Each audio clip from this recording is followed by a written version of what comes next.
আমরা গতকাল রাত্রে বাসে উঠেছিলাম আর বাসটা ছাড়তে ছাড়তে প্রায় 12টা বেজেছিল।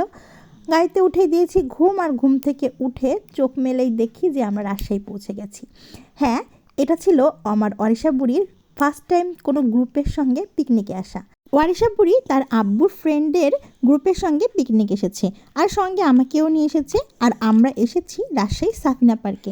আমরা এসে অনেক সকালেই পৌঁছেছি, এখন 7টা বাজে। তো এখনও কিন্তু পার্কের গেট খোলেনি, তাই আমরা ভাবলাম সকালের নাস্তাটা করে নিই। তাই পার্কের পাশের এই হোটেলটি থেকেই আজকে আমরা সকালের নাস্তাটি করেছিলাম।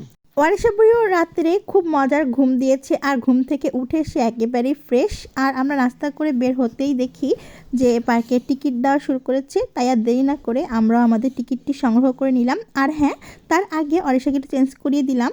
আর এই সুন্দর ড্রেসটিতে কিন্তু অরিশাকে খুব সুন্দর লাগছিল মাশাআল্লাহ। আর এর সঙ্গে ম্যাচিং করে আমি একটা বো তৈরি করে দিয়েছিলাম।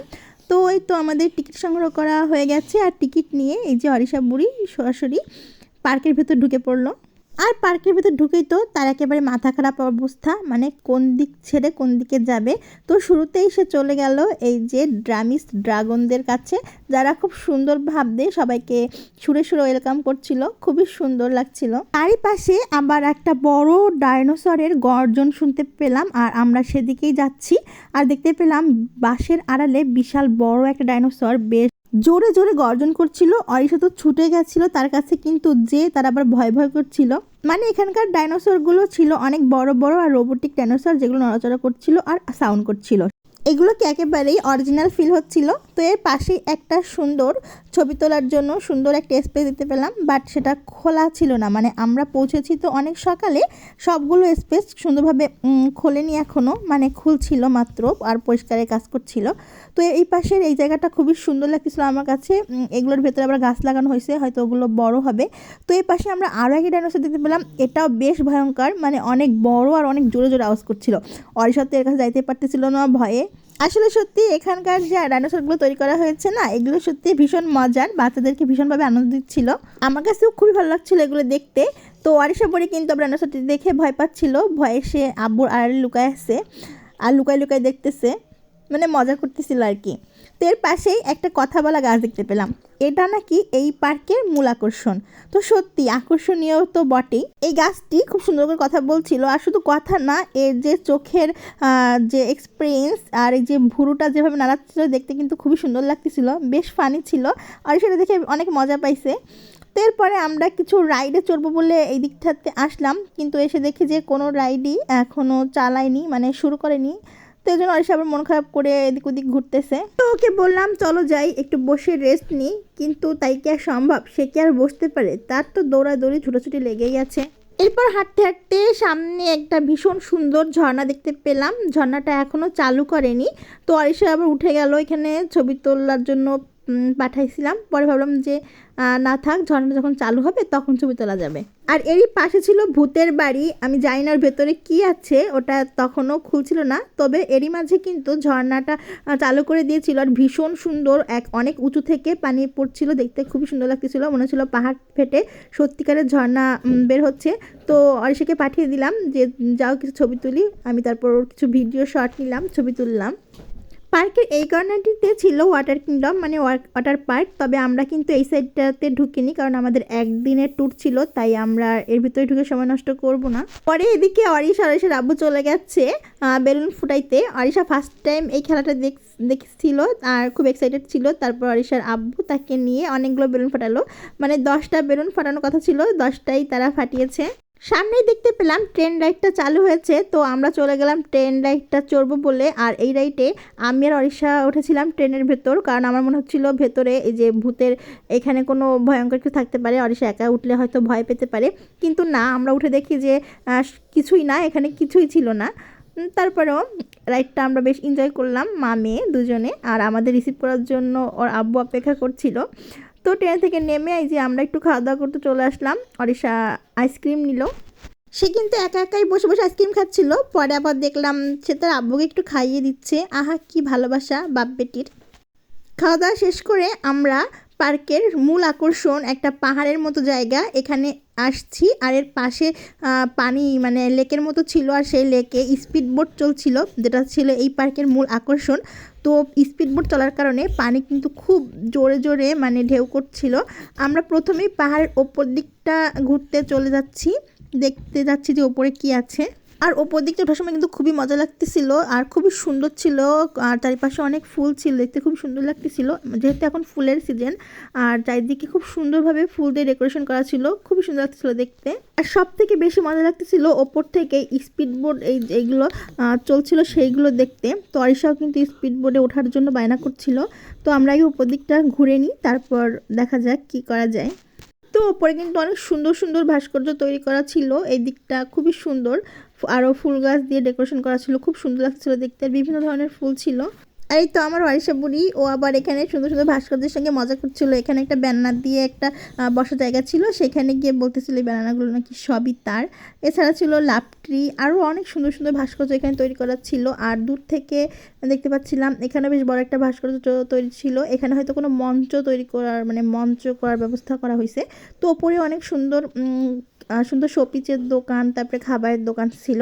আর ওপরে এই যে দেখুন কি সুন্দরভাবে ছাতা দিয়ে ডেকোরেশন করা, খুব ভালো লাগতেছিল উপর থেকে দেখতে। তো আমরা ঘুরে ঘুরে দেখছিলাম সব কিছু। এই যে দুজন গল্প করতেছে, অরিশা বাজার জিজ্ঞেস করতেছে তোমরা কি বলতেছো। তো উপর থেকে ঘুরে আমরা ওখান থেকে বেরিয়ে আসলাম, আমি এসে এই সাইডে দাঁড়িয়েছি, আর অরিশা আব্বু গিয়েছে স্পিড বোট ওঠার জন্য। স্পিড বোটে ওঠা তো আমার পক্ষে সম্ভব না, ওরা দুই বাপ বেটি গিয়েছে। আর আমি দূর থেকে দাঁড়িয়ে দাঁড়িয়ে ওদের ভিডিও করছিলাম। আর স্পিড বোটগুলো খুবই দ্রুত মানে মুহূর্তের মধ্যে এই চক্কর দিচ্ছিল, এখানে দুইটা চক্কর দিতে পেরেছিল। তো এখান থেকে ফিরে আমরা এদিকে এসে একটু ছবি টবি তুলছিলাম। আর এই যে অরিশা বুড়ি একটা জিব্রার পেটে উঠে তারপর ছবি তুলছে, ওর আব্বু আবার ওকে নামিয়ে দিল। তো সামনে এদিকটাতে আমরা এসে দেখলাম এখানে কিছু বোট আছে, তবে এই বোটগুলো নিজেরা পায়ে চালাতে হয়, এটা চালানো আমার পক্ষে সম্ভব না।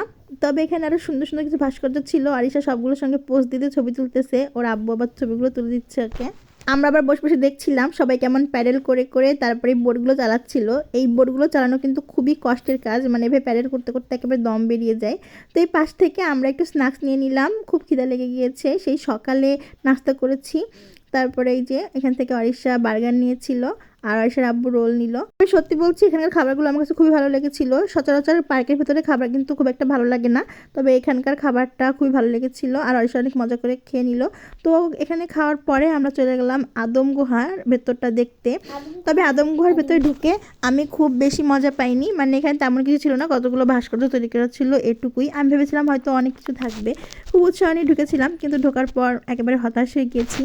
আর এই তো আদম গুহা থেকে বের হয়ে আমরা একেবারে আদিম মানুষের মতো লাফিয়ে লাফিয়ে একটা ঝর্ণা পার হলাম। তবে লাফানোর সময় বেঁধেছিল বিপত্তি, অরিশা একটা পাথরে আটকে গিয়েছিল, সেখান থেকে একদম পার হতেই পারছিল না।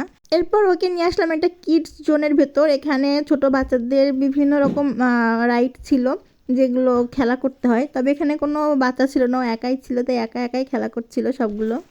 একা একা হলেও এই খেলাগুলো করে ও বেশ আনন্দ পাচ্ছিল। আর এইখানকার এই দোলনাগুলো বেশ মজার ছিল, মানে চেয়ার সিস্টেম কিন্তু দোলনা, দুলে দুলে চা খাওয়া যাবে এরকম একটা ব্যাপার। এরপর এখানে স্লিপার ছিল, সে স্লিপারে স্লিপ খেয়েছে, ঢেকে খেলেছে, দোলনা খেয়েছে, মানে এখানে বসে খানিকটা সময় সে খুব মজা করে একাকে খেলাধুলা করে নিল। সামনেই আমরা দেখতে পেলাম এখানকার যে কটেজগুলো, মানে যেখানে রেস্ট নেওয়া যায় বা এখানে স্টেও করা যায় নাইটে। তো এই কটেজগুলো দেখতে কিন্তু খুব সুন্দর ছিল, মানে একেবারে বাংলো বাড়ি আবার কিছুটা কানাডান বাড়ির স্টাইলেও ছিল, খুবই সুন্দর ছিল এগুলো। তো আমাদের অনেক ঘোরাঘুরি শেষ, দুপুরে লাঞ্চের টাইম হয়ে গেছে, বাইরে থেকে কল আসছিল, তাই আমরা এখন বেরিয়ে যাব। তো দেখলাম এই ভিতরেও রান্নার ব্যবস্থা আছে, এখানেও রান্না করা যায়, তবে আমাদের রান্না বাড়া বাইরেই হয়েছে। তো আমরা যেই একেবারে ফ্রেশ হয়ে তারপরে খেতে বসে গিয়েছি। আমাদের দুপুরের খাবার ছিল সাদা ভাত, চর্বি দিয়ে ডাল আর খাসির মাংস।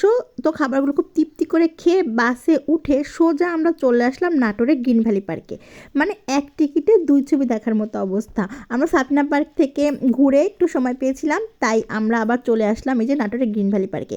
আর এখানে দ্বিতীয়বারের মতো আসতে পেরে অরিশা কিন্তু খুবই খুশি।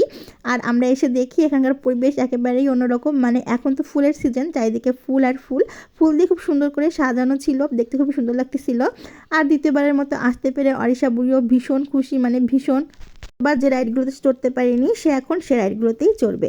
প্রথমেই আমরা চলে গেলাম দৌড়ে একেবারে সেই ঝর্ণাটির কাছে, যেটি কিনা এই পার্কের মূল আকর্ষণ আর আমাদের ভীষণ পছন্দের। মানে আগেরবার এই ঝর্ণাটি অরিশা খুব দেখে খুবই মজা করেছিল, আর তাই দৌড়ে সেই ঝর্ণাটার কাছেই চলে এসেছে প্রথমে, আর এসে বলতেছিল যে আব্বু আমার সুন্দর সুন্দর ছবি তুলে দাও। আর ওখান থেকে এসে চলে এসেছে রাইডগুলোর কাছে। এখানে প্লেন উঠতেছে দেখে বলতেছিল মা আমি প্লেন উঠবো, তারপর ওকে উঠাই দিলাম, একাই উঠালাম। এই প্রথম অরিশাকে একা কোনো রাইডে উঠালাম, তবে ওর পাশে একটা বড় মেয়ে ছিল, তাকে হচ্ছে ওকে বললাম ওকে একটু দেখে রাখতে। তো কিছুক্ষণ বসার পর তারপরে যে প্লেনটা চালায় দিল, আর ওটা যখন উঠতেছিল না খুবই সুন্দর লাগতেছিল দেখতে, সত্যি প্লেনের মতোই। আর অরিশা খুব হাসতেছিল, অনেক মজা পাইছিল এটার ভিতর চড়ে। আর এই তো এই যে রাইড শেষে একেবারে খুশিতে গদগদ হয়ে বেরিয়ে আসতেছে, আর বেরিয়ে এসে বলতেছে আম্মু খুব মজা খুব মজা। তো যাই হোক, এরপরে যে কিছু ঘাস নিয়ে সে একটা হাতির বাচ্চাকে খাইতে গেছে, মানে হাতির বাচ্চা সে এখন ঘাস খাওয়াবে। আর ওইদিকে সে কিন্তু মেরিগো রাউন্ডেও চলেছিল, যেটা তার অনেক ফেভারিট একটা রাইড, তবে সেটার ভিডিও ক্লিপ এখানে নাই। তো যাই হোক, আর অনেক মজা করছিলাম আমরা। তারপর একটুখানি বসেছিলাম, একটু খাওয়া দাওয়া করেছিলাম। আর সত্যি ফোনে চার্জ ছিল না, সব ভিডিও ক্লিপও নেওয়া হয়নি। এখন একেবারে শেষ পর্যায়ে একটুখানি ঘোরাঘুরি করে এই যে আমরা এখন বেরিয়ে যাচ্ছি, ঘুরছি, অনেক মজা করছি। সারাদিন নাটোরে আসবো এটা আমাদের প্ল্যানে ছিল না, তাও আসা হলো। তো সারাদিন অনেক ঘোরাঘুরি করেছি, ঘোরাঘুরি করে আমরা ছিলাম একেবারে ক্লান্ত। বাসে উঠে দিয়েছিলাম একটা ঘুম, আর এক ঘুমেই রাত 12টার ভেতরে আমরা বাসায় পৌঁছে গিয়েছিলাম।